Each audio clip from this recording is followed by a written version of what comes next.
కుడితట్టైనను ఎడమతట్టైనను తిరిగినను ఇదే త్రోవ, దీనిలో నడువుడి అని నీ వెనుక నుండి ఒక శబ్దము నీ చెవులకు వినబడును. యెషయా గ్రంథము 30వ అధ్యాయము 21వ వచనము. మనకేదైనా సందేహం కలిగినప్పుడు, సమస్య వచ్చినప్పుడు ఎన్నెన్నో గొంతులు అటు వెళ్ళమని ఇటు వెళ్ళమని మనకి సలహాలు ఇస్తుంటాయి. యుక్తాయుక్త విచక్షణ ఒక సలహాను, విశ్వాసం మరో సలహాను ఇచ్చినప్పుడు ఏం చేయాలి? ముందు మనం కుదుటపడి అడ్డొస్తున్న స్వరాలన్నిటినీ ఊరుకోబెట్టి దేవుని పరిశుద్ధ సన్నిధిలో మౌనం వహించి ఆయన వాక్యాన్ని ధ్యాన సహితంగా చదవాలి. మన ప్రవృత్తిని ఆయన ముఖకాంతిలోకి ఎత్తి పట్టుకోవాలి. దేవుడు ఏ నిర్ణయాన్ని చేస్తాడోనని ఆతృతగా కనిపెట్టాలి.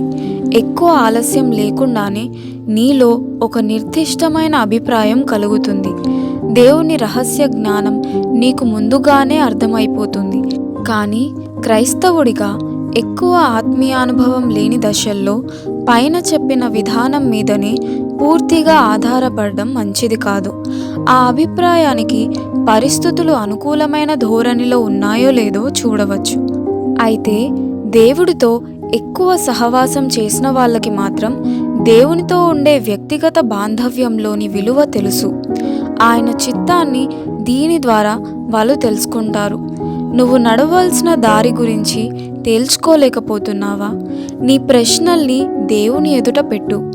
ఆయన చిరునవ్వు కాంతిలోనే, ఆయన కల్పించిన కారుమబ్బుల అంధకారంలోనే నీకు అవునని కానీ కాదని కానీ జవాబు తెలిసిపోతుంది.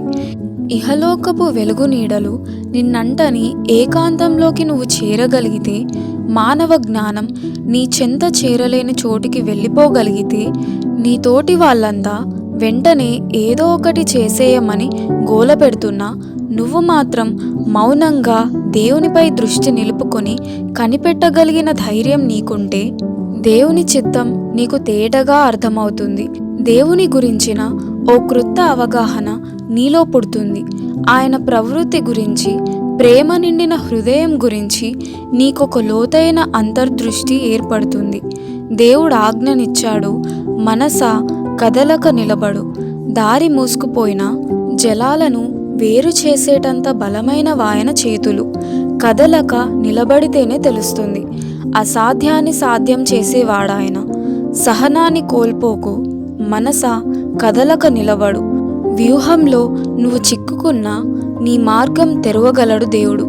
కదలక నిలబడితే తన చిత్తాన్ని నెరవేరుస్తాడు. నీ చిత్తాన్ని ఆయనలో లీనం చేయి.